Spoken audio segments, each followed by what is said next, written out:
Hello my dear student, स्वागत है आप सभी का आपके अपने चैनल चंचल कोचिंग ट्यूटोरियल में। मैं डीके सर उपस्थित हो गया हूँ आज फिर से पार्ट 5 लेकर के बायोलॉजी क्लास 10 पार्ट 6 जिसका नाम है जनन।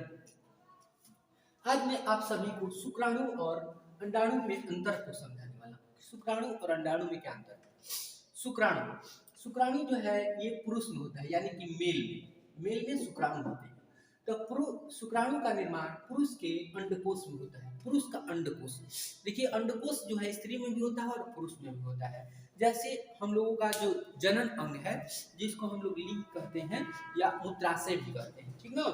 तो आप सभी के इसको हम यहाँ से भी देख सकते हैं, आपके बुक में भी मिला है। देखिए ये रहा, ठीक ना। ये जो है दिखा रहा है वृषण, जिसको हम लोग वृषण कहते हैं। तो शुक्राणु का निर्माण जो है पुरुष के अंडकोश को ही वृषण कहते हैं, जो बाहर का भाग है, जो बाहर की तरफ रहता है, ठीक ना। तो उसी में शुक्राणु का निर्माण होता है। दो होते हैं, उसको हम आपको मोबाइल में भी दिखा सकते हैं थोड़ा clearly. Okay, just a minute.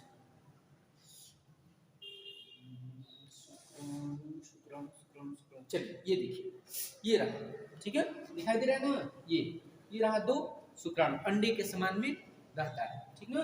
तो ये है शुक्राणु। यह चलनशील होता है। इसकी गुण क्या है? चलनशील होता है, ये चलने वाला होता है, बहुत स्पीड से चलता है, ठीक ना। इसका आकार बहुत छोटा होता है, इसका आकार छोटा होता है। इससे बनने में अपेक्षाकृत कम समय लगता है, यानी अपेक्षाकृत मतलब इसके अंतर्गत कम समय, मतलब इसके तुलना में कम समय लगता है। एक बार में लाखों करोड़ों की संख्या में शुक्राणु की उत्पत्ति मनुष्य जनन अंग करता है, ठीक ना। तो ये इसके गुण हो गए, अंतर हो गए। अब अगला है अंडाशय। स्त्री के अंडाणु का निर्माण अंडाशय में होता है। स्त्री में जो अंडाणु बनता है वो अंडाशय में होता है। आप फिगर में भी देख सकते हैं, आपके बुक में भी दिया है यहाँ पे स्त्री का जो जनन अंग है, ठीक ना। इसमें भी अंडाशय होते हैं। थोड़ा मोबाइल में क्लियरली फोटो हम लोग देख ले।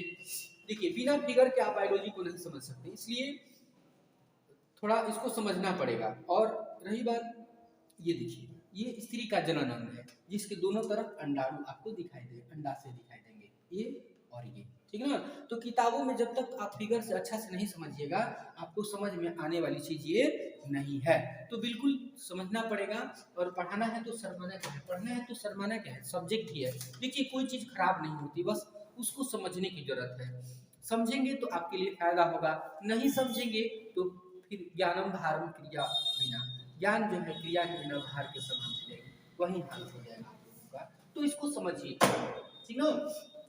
तो स्त्री का जो जन्म अंग होता है उसी में अंडाशय का निर्माण होता है, और उसकी खासियत है कि वह स्थिर रहता है, इसके जितना चंचल नहीं होता है, इसके जितना चलनशील नहीं होता है, ये थोड़ा सा चलता है, ठीक ना। इसका आकार बड़ा होता है। इसका आकार कैसे होता है? बड़ा होता है।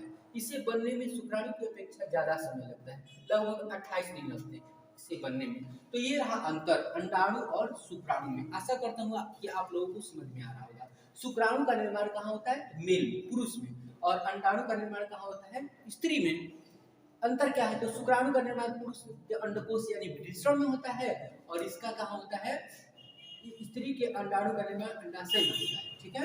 ये चलनशील होता है, ये स्थिर होता है, और इसका आकार छोटा होता है, इसका आकार थोड़ा बड़ा होता है। इससे बनने में कम समय लगता है, इससे बनने में ज्यादा समय लगता है। एक बार में लाखों करोड़ों की संख्या में शुक्राणु का निर्माण होता है, और स्त्री का जो अंडाणु है उसमें लाखों करोड़ नहीं होते, बहुत कम मात्रा में होते हैं उनका निर्माण, ठीक है। अगला टॉपिक है हमारा संलयन। संलयन क्या है? संलयन किसे कहते हैं? तो नर युग्मक और मादा युग्मक के मिलने की क्रिया को संलयन कहते हैं। नर युग्मक यानी कि जब नर और नारी दोनों मिलते हैं तो उस क्रिया को क्या कहते हैं दोस्तों? संलयन। क्या कहते हैं? संलयन। थोड़ा सा मैं यहाँ समझाऊंगा आप लोगों को। नर युग्मक और मादा युग्मक के मिलने की क्रिया को संलयन कहते हैं। अब देखिए, एक हो गया नर और एक हो गया मादा। ये जब दोनों मिले तो नर से नर युग्मक निकला और मादा से क्या हुआ? मादा युग्मक निकला। तो दोनों की जब मिला तो उस क्रिया को क्या कहेंगे? संलयन। और संलयन की क्रिया के बाद फलस्वरूप जो रिजल्ट निकला उसको युग्मनज कहते हैं या जाइगोट कहते हैं। संलयन की क्रिया मैंने नर और मादा युग्मक के मिलने से जिसका जो फल हमें प्राप्त हुआ या जो मिलने से जो बना उसको क्या कहते हैं, जाइगोट। और जाइगोट को ही युग्मनज कहते हैं, ठीक है।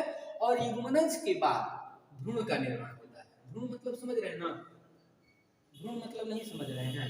भ्रूण का मतलब होता है किसी जीव की उत्पत्ति, किसी जीव की उत्पत्ति, अर्थात स्त्री और पुरुष जब दोनों मिलकर के संलयन करते हैं तो उनके मिलने से जाइगोट का निर्माण होता है और इसी जाइगोट में भ्रूण का निर्माण होता है। भ्रूण, जिसको हम लोग भ्रूण हत्या बार बार पढ़ते हैं हम लोग, ठीक ना, यानी कि जीव का निर्माण होता है।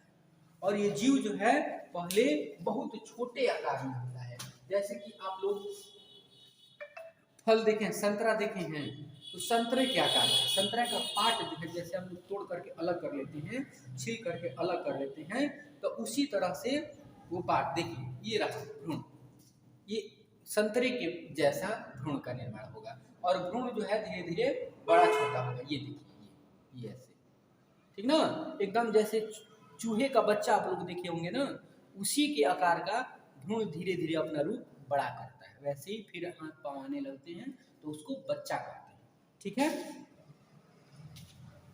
चलिए, आशा करता हूँ कि ये वीडियो आप लोगों को समझ में आया होगा। वीडियो अगर अच्छा लगे तो कमेंट जरूर करें। धन्यवाद, मिलते हैं अगला पार्ट अगले वीडियो में लेकर के।